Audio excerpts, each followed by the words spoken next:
অভিমানী কুসুমের মান ভাঙাতে এবার সোজা ভ্যাবলা এবং রাজা সেজে মালদা পৌঁছলো আয়ুষ এবং ঈশান। হ্যাঁ বন্ধুরা, ভিডিওতে লাইক দিয়ে দেখতে থাকুন। যে মুহূর্তে কিনা কুসুম অবশেষে মালদার নিজের বাপের বাড়িতে ফিরে আসে এবং তার পর মুহূর্তে ও ঠাম্মি যখন কিনা কুসুমকে দেখে কুসুমের চোখ মুখ দেখেই বুঝতে পেরে যায় যে কিছু একটা তো হয়েছে কুসুমের সঙ্গে।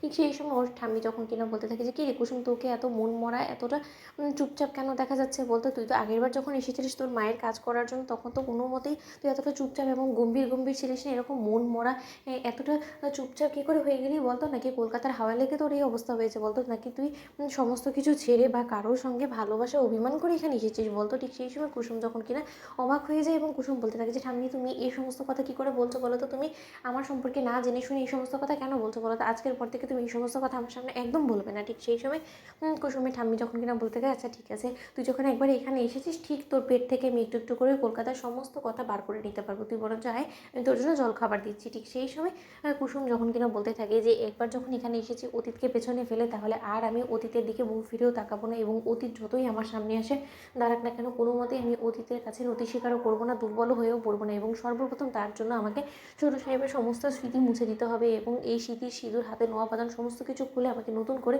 আমার জীবনটাকে সাজিয়ে গুছিয়ে নিতে হবে, শুরু করতে হবে।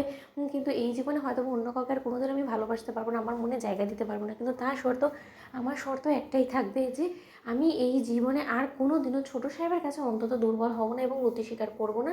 মানে করবোই না। সে ছোটো সাহেব আমাকে এখানে এসে নিয়ে যাওয়ার জন্য যতই জোরজবস্তি করুক না কেন, কয়েকদিন বাদে নিশ্চয়ই দেবীমা ফোন করে জানতে চাইবে যে আমি কবে ফিরবো, কিন্তু দেবীমা আমাকে ক্ষমা করবেন, আমি কোনো মতে আর ও বাড়িতে ফিরবো না। যে বাড়িতে কিনা স্বয়ং ছোটো সাহেব আমার মুখ দর্শন করতে চায় না, সে বাড়িতে আমি কী করে বা ফিরি? ঠিক সেই সময় কুসুম যখন কিনা ঠাম্মিকে বলতে থাকে যে ঠাম্মি, আমাকে জলখাবার দেওয়ার আগে আমি বরঞ্চ একটু চান করে আসি, কারণ আমার বড্ড বেশি ক্লান্ত লাগছে। ঠিক সেই সময় কুসুম যখন কিনা বেরোতেই নেবে, ঠিক তখনই যখন কিনা হঠাৎ করে বাড়ির দরজায় কড়া নাড়তে থাকে অচেনা ব্যক্তিরা। ঠিক সেই সময় কুসুমের ঠাম্মি যখন বলতে থাকে যে দেখ তো এখন আবার কী হলো, আমি বরঞ্চ গিয়ে দেখছি, তুই বস। ঠিক সেই সময় কুসুমের ঠাম্মি যখন কিনা দরজা খোলা মাত্রই ভ্যাবলা এবং রাজা নামক দুজন অচেনা ব্যক্তিকে দেখতে পাই। ঠিক সেই সময় আয়ুষ হঠাৎ করে নমস্কার করে বলতে থাকিয়ে যে আগে এটা কি কুসুম সরকারের বাড়ি? ঠিক সেই সময় কুসুমের ঠাম্মি যখন বলতে থাকে যে হ্যাঁ এটা কুসুম সরকারের বাড়ি, কিন্তু আপনারা কী করে জানলেন বলুন তো?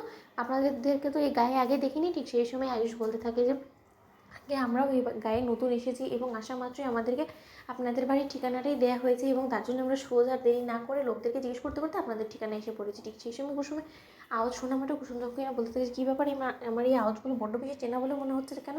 না না, আমাকে এই অভ্যেসটা পরিবর্তন করতেই হবে। যেখানে সেখানে আমি ছোটো সাহেবকে কেন শুনতে পাই, ছোটো সাহেবকে দেখতে পাই, এই অভ্যেসগুলো আমাকে সম্পূর্ণরূপে ভুলে যেতেই হবে। তো বন্ধুরা, লাইক কমেন্ট শেয়ার করে সাবস্ক্রাইব করতে ভুলো না।